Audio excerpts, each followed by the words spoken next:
Hey everybody, it's Jason BIGGAHHH here. You guys know what time it is. Time to talk about current events in the online fitness community. And before I jump into this one, let me just briefly address something some of the people have been coming in lately saying, like, I don't understand, why do you make these videos about other people? Is this a workout channel? Is it a lifting channel? Yeah, of course it is. I actually put up more training footage and more workouts of my own training than probably any other fitness YouTuber. Okay, so get that out of the way. I put up at least an hour of my own training footage every single week of my lifting, my powerlifting, everything else. So I actually do more than other channels do on that. It's just that this is a very high output channel. I run different topics. I have different styles of videos that I do, and it racks up a lot of views. Go look at the view tab for those who don't grasp that. 74 million views. So I mean, there's a lot of traffic coming as a result of all those different videos. So that being said, a big part of what I do here is called social criticism or social commentary. I talk about news. I talk about the other people in the industry, what they're doing, what they're saying, if it's good, if it's bad, just giving my opinion on it. It's just like a review. I'm reviewing other people in the community just like people review video games. They review politicians. They review books. They review movies. I review other fitness personalities and what they're saying, what they're doing, and give the news about it. But what came across my feed was ScottHermanFitness, and he did a video with what he admitted is a clickbait title, and I'll let that pass because we all do clickbait. That's the norm in this industry, guys. Discussing bicep gains. So let me go ahead and put on my +5 hat of speechcraft, lovingly called my +5 hat of autism by many of you, and let's talk about this. Now, that being said, I give Scott a hard time for certain things. He knows he deserves those things. He can argue about it all he wants. Scientifically, anecdotally, everything else, he's flat wrong on some stuff.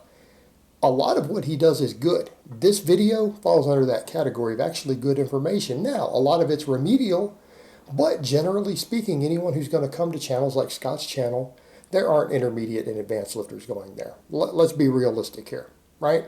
Nobody who's an advanced lifter is going to go to his channel as a demographic to get information. It's going to be mostly noobs.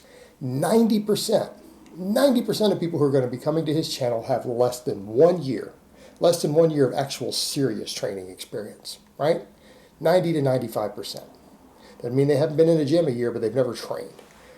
So his information that is good is going to tend to be remedial, and I can appreciate that. I can respect that. That's a big audience. So what he said to these guys, look, and he got a lot of this right. I'm only going to disagree with one point he made in the whole video. He said, look, guys, if you want faster bicep gains, if you're not blessed, you probably are going to have to isolate your arms. Now, Scott knows that I hate that word. Everyone knows I hate that word. You can't isolate muscles, right? That's a weird bodybuilder term from the weird, goofy-ass, drug-abusing bodybuilding world. You can't isolate muscles. Let's call it single joint. Let's call them single joint exercises versus multi-joint, right? Smaller exercises. Yeah, a lot of times you do need smaller exercises for certain muscles like arms. But it's not because the big exercises don't stimulate maximum growth. That's what people need to remember. It's not the problem. It has to do with balancing total recovery versus the minimum volume you need to make a muscle grow, or having certain muscles in your body that need more training to stimulate maximum growth within their recovery limits. And you can have bigger muscles that have different amounts of recovery and different amounts of volume that they can handle and recover from that might limit one of the muscles in the kinetic chain, right? So that's kind of what's going on. But he is essentially right. There are a lot of people who have to do some direct, smaller arm work to get arm growth. Hey, I'm in that category, right? I'm in that category, so, I understand what he's saying. So he makes the point that you may need to do some smaller stuff, but one of the big problems that people make, and again, I always agree with this, absolutely right. If you have an arm day once a week, and you're coming in and just killing your biceps with 15 or 16 gains, and you're not abusing copious amounts of drugs, it's probably not going to work that well for you. And it's not to say you're not going to get some growth, right? Because if you are training and there's progressive workload for a muscle and you're getting enough sleep and enough calories and enough protein, a muscle is going to grow, right? Now, no one's going to deny that. However, are you getting anywhere near your maximum growth? No, it is actually not possible. Let's say you only train your biceps once every 7 days on an arm day.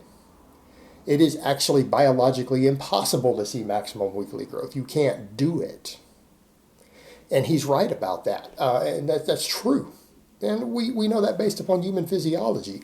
And it comes down to muscle protein synthesis. And he said muscle protein synthesis lasts 24 to 48 hours. That's pretty close. That's actually pretty close. So I'm not going to say that he got that exactly right, but it's close enough for the money.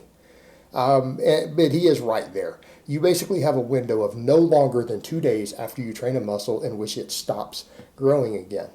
And if you train it so hard with so much volume that it's sore and it's under recovered before the end of that growth window, guess what happens? You skip part of that growth window while it recovers. So if you exceed your maximum recoverable volume and you throw everything into one workout, guess what happens? You might spend almost your entire growth window in the recovery phase, get almost no growth, and then you have to wait a whole week to see any growth again. Well, that's not going to work that well. For the drug-free lifter. Now people say, well, why is that so popular? Why does this really jacked bodybuilder do that? And he has all this side. It's like, well, guys, it's called drugs and genetics. It's like you go over to the point he made that people who abuse copious amounts of anabolics or who are genetically gifted can do things a lot different than everybody else. And that should be common sense. I mean, I would hope most people understand that not only do things like anabolics and growth hormone and all these other substances guys use, not only do they help muscles grow faster, they actually affect your recovery curves. They affect the ideal timing of your training, right? They affect those things. These are potent substances. They impact this stuff in your body in a very real way. And it's not reasonable for someone to assume that because someone can do something while using certain drugs and get fantastic results, that the timing and the recovery curves and the growth rates and everything that they get is going to be the same for someone who doesn't use. I would hope that's common sense.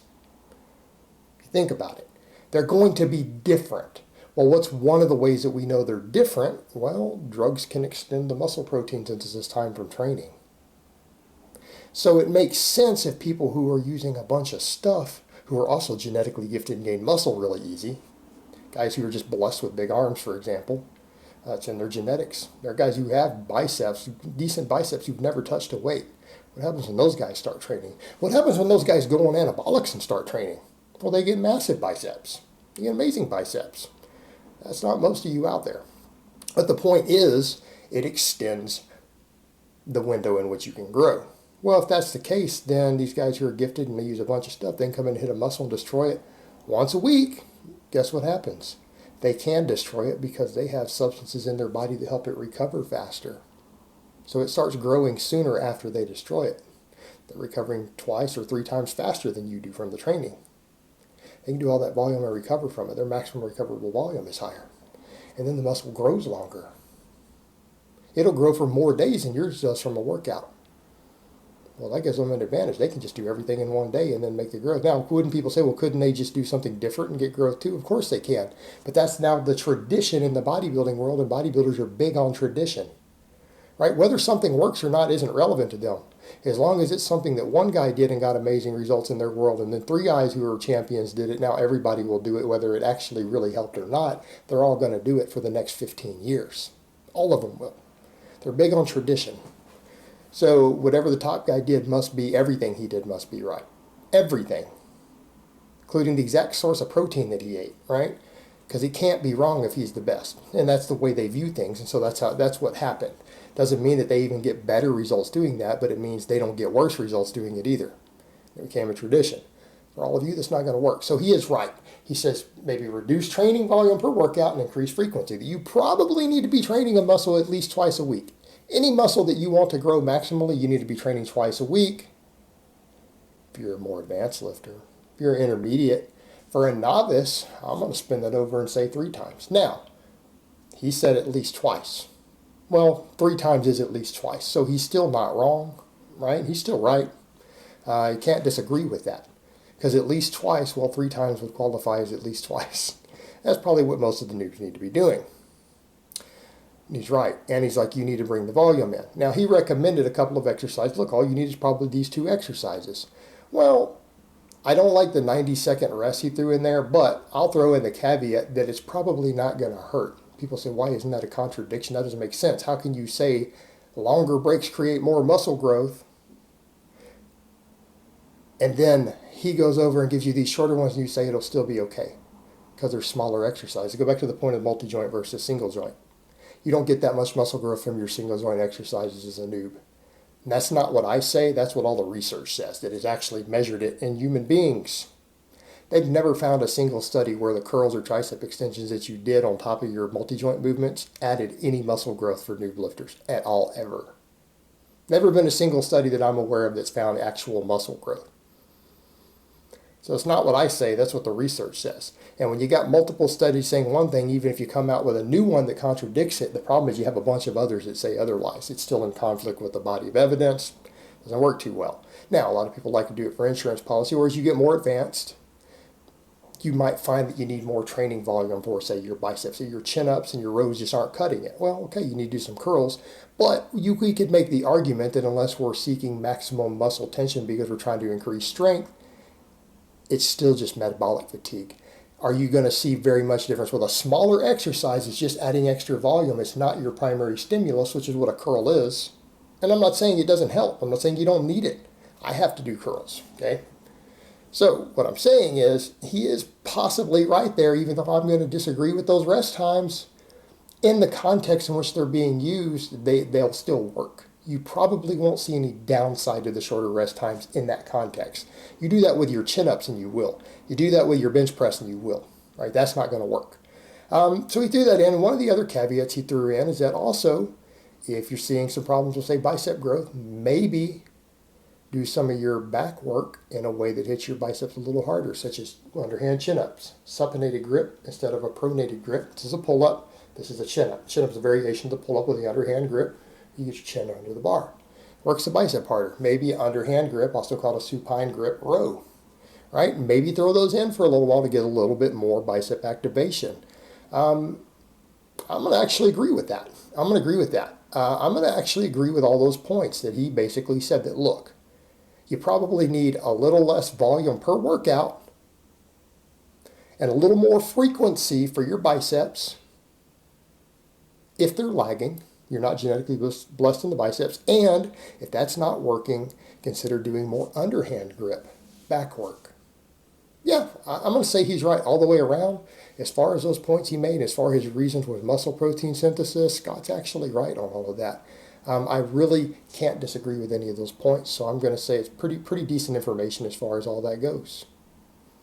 All right, guys, but that's really all I have to say on that today. I hope it's been informative, and I will talk to you guys next time.